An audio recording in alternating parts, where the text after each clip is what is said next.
I think the biggest challenge is going to be institutional culture. I really think that when it came to right to information, I'm using that as just an example, we had a culture of being closed.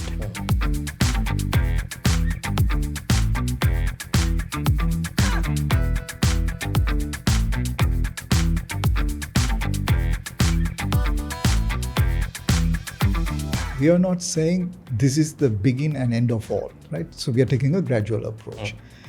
So with anything we try to do with technology, we have to start with awareness. So here we are looking at creating that awareness and changing that cultural mindset of moving away from paper to digital adoption.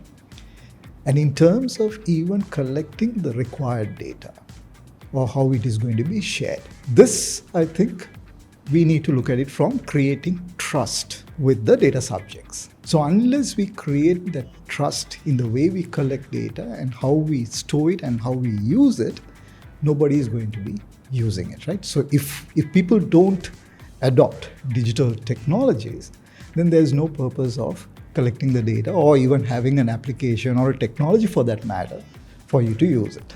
I think the biggest challenge is going to be institutional culture.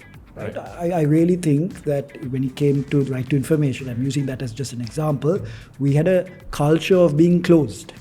And then suddenly we're expecting institutions to be open, right?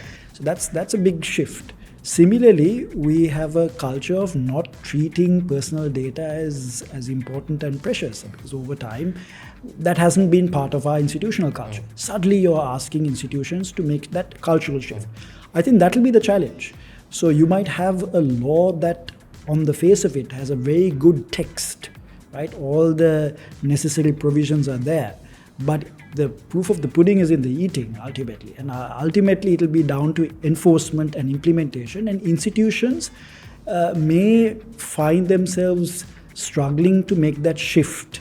So that's why I think I completely agree with the idea that there needs to be a lot of awareness raising, a lot of sensitization, a lot of training around how this act really translates into reality on the ground when it comes to institutional culture. That's going to be, for me, the big challenge.